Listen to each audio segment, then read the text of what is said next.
It's safe to say I have mixed feelings about this one. Major spoilers ahead for the Doctor Who season finale. The season finale for Doctor Who Season 1 or Series 14 has finally aired, and it was certainly something. Let's start off with the good. Visually, this episode was fantastic. The effects of Sutek's dust looked superb. Sutek himself looked great. And the whole scene in the time vortex at the end was brilliant. The performances in this episode were also really strong. Ncuti and Millie gave a fantastic performance, as always. Bonnie Langford gave her best performance in Doctor Who. She was honestly a joy to watch. And Gabriel Woolf as Sutek sent chills down my spine. Honestly, hearing that voice in the cinema was something else. I really enjoyed the scenes in the memory TARDIS. All the Easter eggs and callbacks to previous eras were fantastic to watch. I also really liked how there were actual scenes from the Pyramids of Mars used in this episode. Hopefully it encourages some new Who viewers to go back and watch the classic series. I thought the interaction between the Doctor and the Kind Woman was a really sweet scene, and it gave us a nice calm moment in a very action-packed episode. But my god, when it was revealed that her baby had died, that was hella dark. I thought the servants of Sutek looked superb in their little cloaks, and the dust of Sutek was a really cool concept even if the name was a little cheesy. I did also really enjoy just how quickly Sutek destroyed half the universe. It really goes to show the scale of his power. However, as soon as we saw all the unit staff die, as well as Carla and Cherry, I knew they were all going to come back to life at the end. There's no way Doctor Who's going to kill off that many main characters in one go. Which, of course, I was right in thinking, and as a result did kind of undermine the stakes of the episode a bit. A particular highlight of this episode for me, though, was the ending scene between the Doctor and Ruby. Oh my god, this pulled at my heartstrings. Seeing the Doctor so visibly hurt by their parting, as well as Ruby telling him she loves him, absolutely broke me. The poor guy has been through enough. It truly was a heartbreaking moment, although I am pleased to see that Ruby left the TARDIS still alive. Then again, it's not truly farewell because we know Ruby is coming back next series. Mrs. Flood was brilliant in this episode, and even though she had limited screen time, I can't help but be fixed to the screen every time she appears. And honestly, I am obsessing over who she might be. The line where she says, "Then tell your maker I will come to storm down his gates of gold and seize his kingdom in my true name," sent chills down my spine. This suggests she's some kind of really powerful god. She's literally threatening actual god.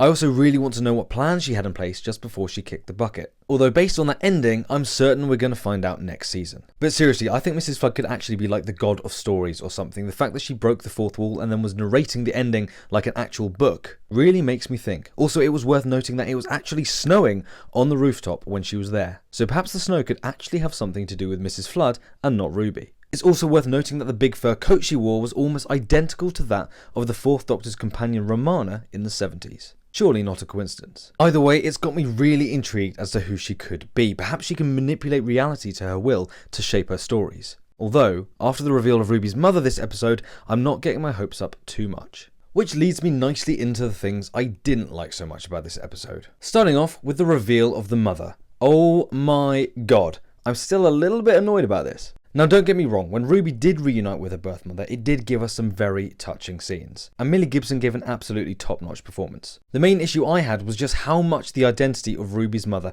had been hyped up this season, only to be revealed that she was just ordinary. Also, why on earth was a 15-year-old girl walking around a church in a cloak all hooded up like a Sith Lord? It seems a little bit over the top. Also, I've got to call it out, the pointing was just ridiculous. You're telling me that this 15-year-old girl dressed up in a cloak and dramatically pointed at a road sign just to name her child? Like, honestly, who was that for? There was literally nobody else there. The man operating the CCTV in 2004? I think he's hardly going to see it. Also, how do we know that was her naming her daughter Ruby? For all we know, she could have been naming her lamppost. It just did feel a little underwhelming after weeks of speculation. And look, perhaps I set myself up for disappointment by leaning so heavily into the theories over the last few weeks, but after the way it was getting teased all season and the way Russell was hyping it up, it just made me think it would be something bigger. I also feel like Sutek was defeated way too easily. Like, you're telling me the God of Death was defeated by having a leash put on him. Maybe the bad doggy just needed a walk. Also, since when can a whistle control the TARDIS? This seemed to come out of nowhere. Now, I did quite like the idea of Sutek being woven to the TARDIS ever since the Pyramids of Mars, but one thing I didn't understand is that if he's been travelling with the TARDIS all this time, he would have had a ridiculous amount of exposure to the time vortex. So why, when the Doctor cut him from his leash, did he suddenly burst into flames? Like, I don't know if he's truly dead or not, maybe we'll see him again, but this seemed way too easy. Although, credit where credit's due, this whole scene looked awesome.